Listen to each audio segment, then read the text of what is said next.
Kirayədə qalıram, orada, burada qonaqlara və bir onun evində qalıram. 4 uşaqla qalmışam çöllərdə. Müraciətimi hər yer eləmişəm. Elə hər gedirəm, elə deyirlər, tikiləcək. Bir xəbər yoxdur. Hacıqabul rayonunun Məsəti Gəncəvi küçəsində yaşayan Hüseynovlar ailəsi evsiz qalıb. Qaynar xəttimizə müraciət edən ailə başçısı bildirib ki, 2024-cü ildə sel nəticəsində evləri qəzalı vəziyyətə düşüb. Hazırda çıxılmaz vəziyyətdə qalan ailə aidiyyatı qurumdan kömək istəyir.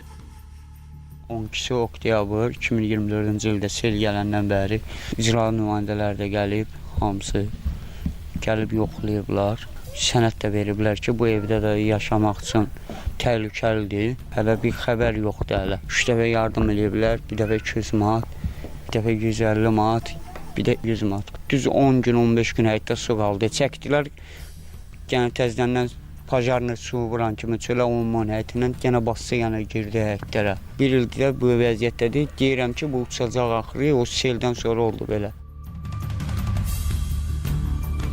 Şəhər mərkəzində bir neçə qəzalı evimiz var və növbəti həftə Nazirlik tərəfindən o evlərə baxış keçiriləcək və bu evlərlə bağlı müəyyən tədbirlər görüləcək. Vətəndaş Hüseynov Eyşən bizim nəzarətimizdədir. Demək olar ki, onun evi qəzalı vəziyyətdədir və onunla bağlı icra hakimiyyəti tərəfindən bir neçə dəfə ona maddi yardım da olunub ki, yəni o artıq öz evində yaşamır və məlumat üçün deyib ki, artıq onun evi uçub. Təbii ki, onunla bağlı da tədbirlər görüləcək, lazım olan işlər aparılacaq.